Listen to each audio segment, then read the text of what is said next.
अस्सलाम वालेकुम dear students, कैसे हैं आप। उम्मीद करता हूं कि अल्लाह ताला की फजल करम से आप खैरियत से होंगे।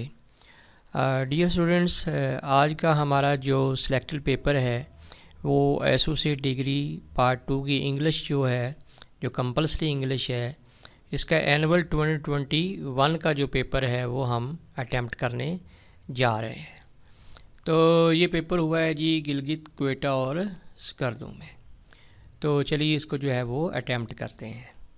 तो क्वेश्चन नंबर 1 है जी, attempt any two of the following questions 150 to 200 words each. ये मॉडर्न लिटरेरी एसेज में से क्वेश्चन बनता है। तो पहला क्वेश्चन है जी, how far would you agree that the demand for Pakistan is justified.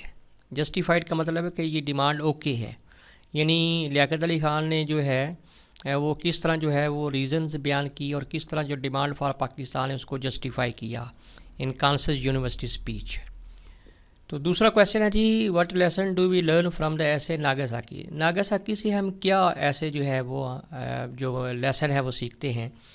तो देखें, इसमें पहले आपने जो एटॉमिक अटैक हुआ था उससे जो डिस्ट्रक्शन हुई थी वो लिखनी है।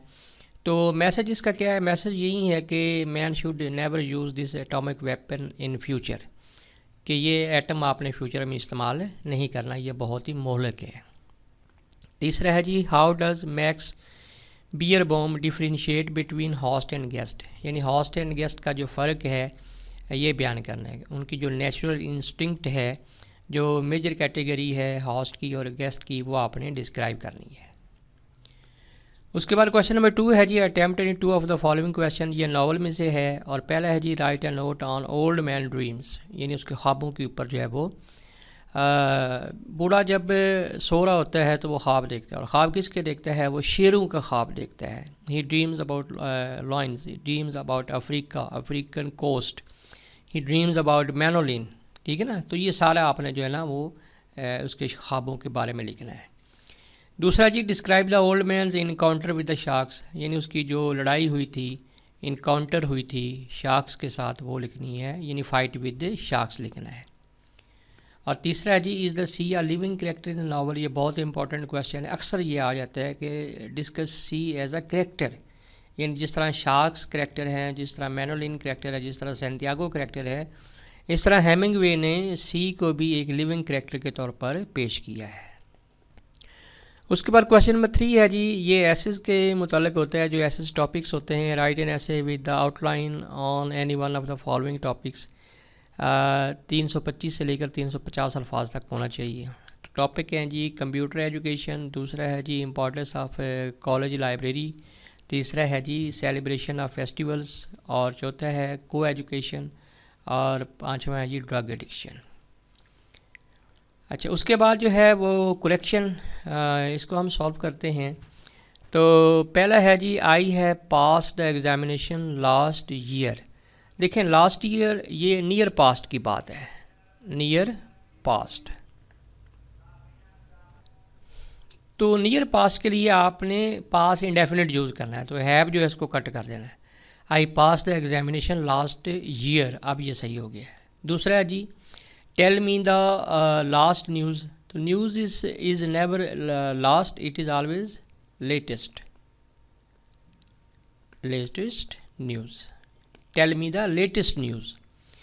और तीसरा जी, वी इंजॉयड। देखिए, इंजॉय के बाद जो इंजॉय से पहले वाला प्रोनाउन है ना, उसकी रिफ्लेक्सिव केस का आना ज़रूरी है। इंजॉयड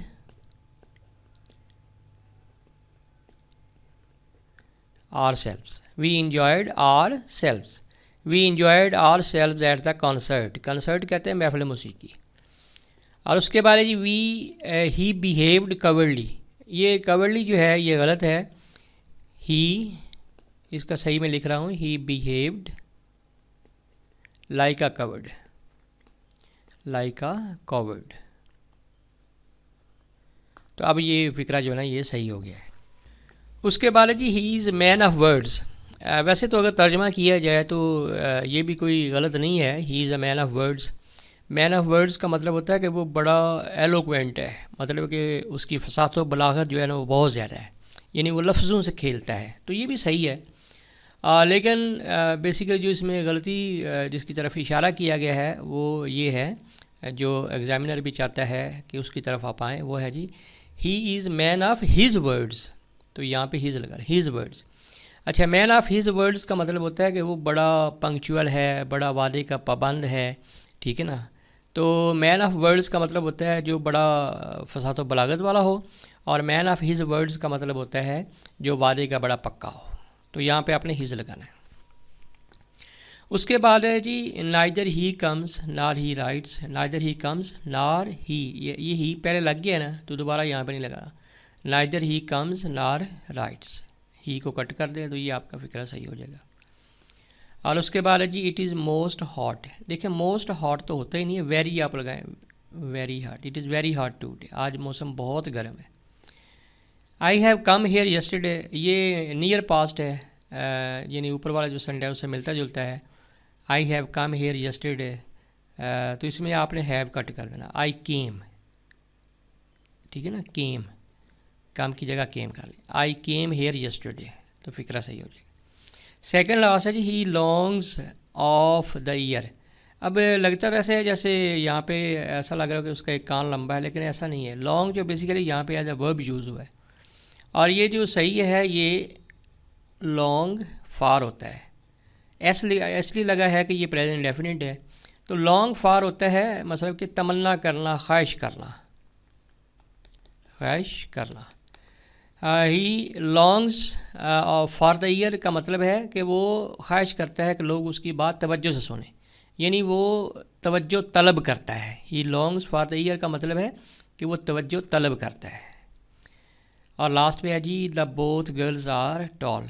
ये कभी भी द बोथ नहीं होता, बोथ द होता है, both the, both the girls are tall. इस तरह ये सेंटेंस आपका ठीक हो जाएगा। उसके बाद ईडीएम है जी ब्रेक अवे होता है किसी से। उसके बाद ईडीएम है जी ब्रेक अवे। ब्रेक अवे का मतलब होता है किसी से ताल्लुक़ मुनक़ता कर लेना, किसी से दूरी अपना लेना, पीछे हट जाना। फॉल इनटू होता है अचानक किसी चीज़ में गिर जाना। एब्जॉर्ब इन का मतलब होता है महव हो जाना, खो जाना। वाइल्ड गूस चेज का मतलब होता है कि एक फजूल आप एफ़र्ट कर रहे हैं। To be at ease with होता है कि कोई भी काम जो जिसके साथ आप जिसको आप आसानी से कर लें। डक्स एंड ड्रेक्स का मतलब होता है कि किसी के साथ बुरा सलूक करना, यानी हैंका फैंकी करना। डक्स एंड ड्रेक्स जो है ना वो खेलना।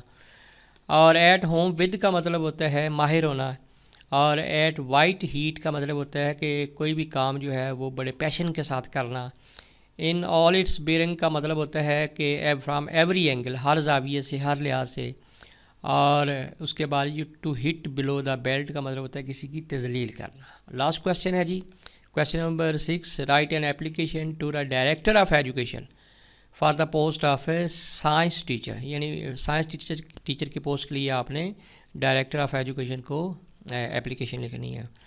या आप ये कर लें write a letter to the district police officer about the increasing street crimes, के बढ़ते हुए जो स्ट्रीट क्राइम्स हैं इसके बारे में आप लेटर टू जो है ना वो डिस्ट्रिक्ट पुलिस ऑफिसर को यानी डीपीओ को आप लिखें।